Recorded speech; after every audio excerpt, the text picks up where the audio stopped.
Hey Shannon, it's been 5 years, right? Who is this? Huh? You know me, right? Stop joking around.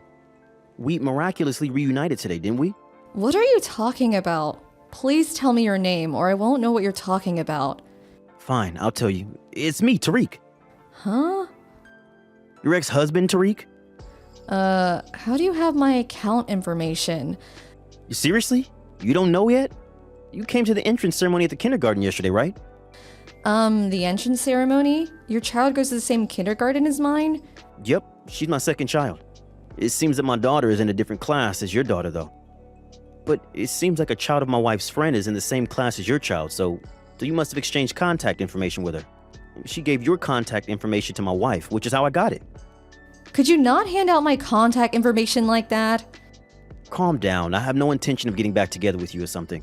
My wife knows I have your contact information, so there's no need to worry. Your wife is Sarah, right? The woman you cheated on me with 5 years ago, which was the cause of our divorce and also an old friend of mine. It's obvious she finds the situation hilarious. Yeah, kind of. I mean, I think it's hilarious as well. Don't contact me anymore. What? I guess it can't be helped if we see each other at the kindergarten, but I have no intention of being friendly with you two. Bye.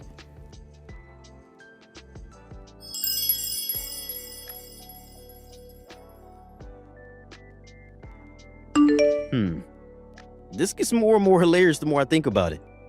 If you, who was infertile, were at the kindergarten, then that must mean that you married someone who already had children. Huh?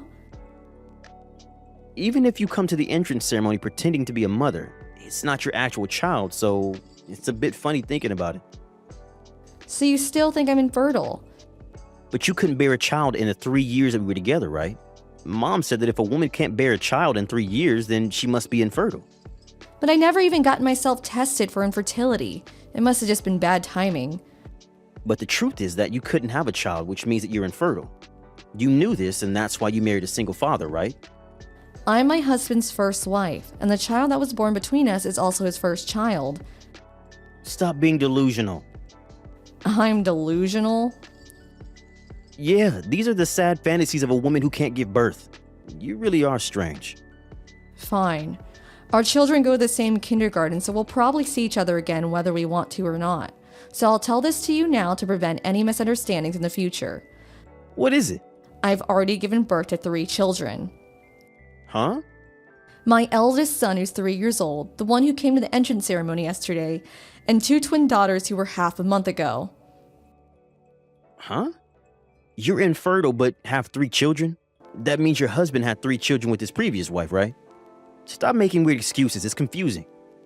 I gave birth to all 3 of them. But you're infertile and... I told you that I gave birth after we divorced. Do you not understand that what I'm trying to say is that I'm not infertile? Huh? You gave birth to them? Yes, that's what I told you multiple times. Oh, and it's not like I underwent some sort of infertility treatment. I gave birth to them naturally. Then why didn't you get pregnant in the 3 years you were married to me? Why are you asking me that? Tell me. All I know is that there were no problems with my body. You think about what other possibilities there might have been. Goodbye.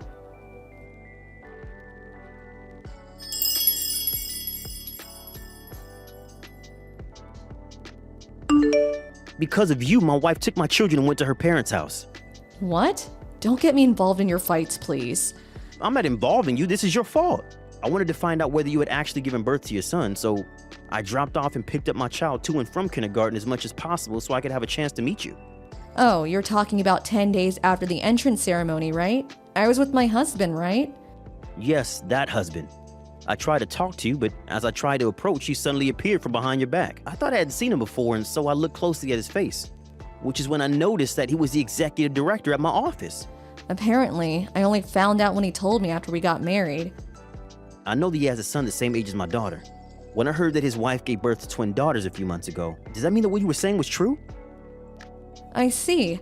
So that's why you ran off without even talking to me, your face pale. I haven't seen you since, but I'm not complaining. Something terrible has happened to me. What? I did a bit of research after that and found out that men being infertile is more common than I thought. I did a DNA test with my child. The result was Well, he was my child. Oh, good for you. Yeah, but my wife found that I had done a DNA test behind her back, and she got furious at me for suspecting her of cheating. Oh, and that's why she took your children and went to her parents' house. But I don't see how that has anything to do with me. If you hadn't said anything strange, I would have never have done a DNA test. Wouldn't this have never happened if you never bothered me in the first place? Then why did you reply to my text?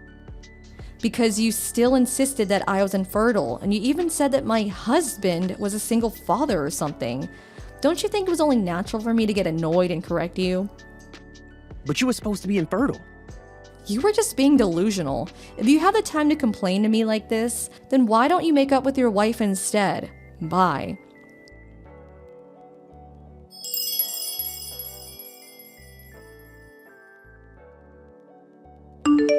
This is so unfair. You're so much less attractive than me, but you're the wife of an executive director? And to think that he works at the same company as Tariq. To think that she would get married with someone even better than Tariq after he threw you away. I stole Tariq from you, only for you to find someone even better. Unfair. That's so unfair. I'm gonna steal this new husband of yours.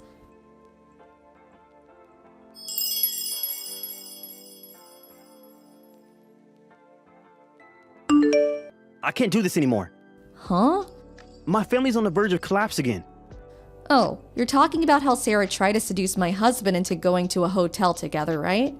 I heard that Sarah was a newly hired part-time worker at you and my husband's client company. Apparently, my husband filed a complaint, so it's only a matter of time before she gets fired, though. What is this? Ever since I met you at the kindergarten again, my life has been crumbling apart piece by piece. You're making this my fault again? Is this a hobby of yours or something? Why did you put your child into that kindergarten? Did you do it on purpose? You were jealous of me and Sarah, and I don't have enough time on my hands for such stupid matters. you're saying this is stupid? Yes, no matter how you look at it. What? Why don't you calm down and think about this logically? It just happened to be the case that we enrolled our children in the same kindergarten. I didn't do anything to you. Do you understand that? Uh-oh. Which means that if you hadn't went out of your way to get my contact information just to annoy me, this never would have happened. Don't make me repeat myself over and over.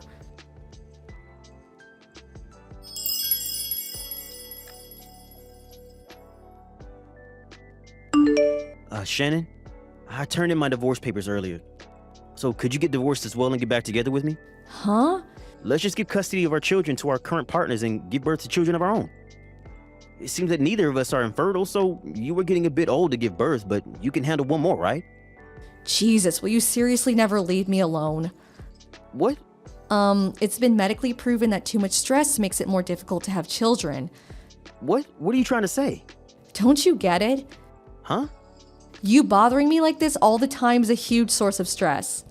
Your parents were the same when they were living with us. My parents?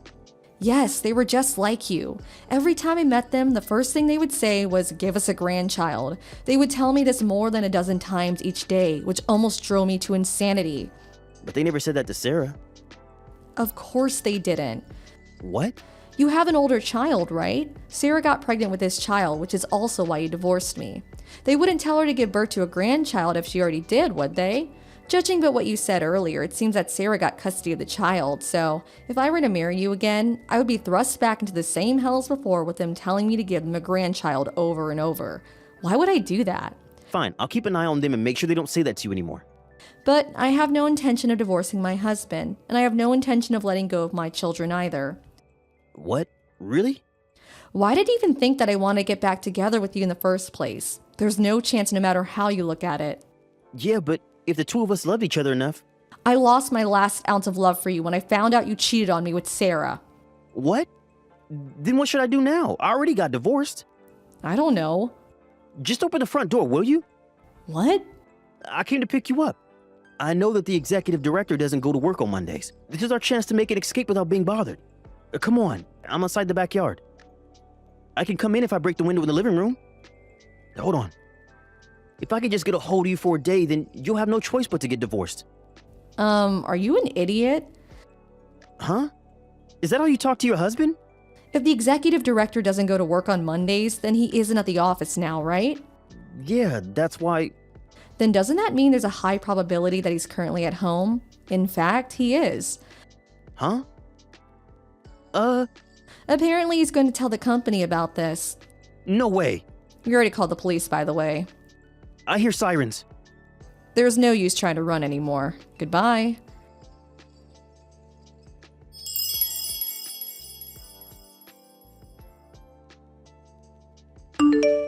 I didn't expect that he would try and break in our house and get caught by the police.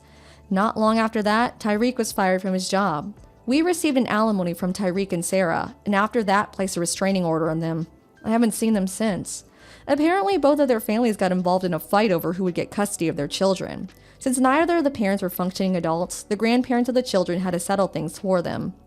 Each family would gain custody of one child, and they would be adopted by relatives. The relatives of both Tyreek and Sarah cut ties with their families. It seems the 6 of them, Tyreek, Sarah, and their 4 parents, all are currently unemployed. There are eyewitness accounts saying that they were living together under a bridge, but it's uncertain where they really went.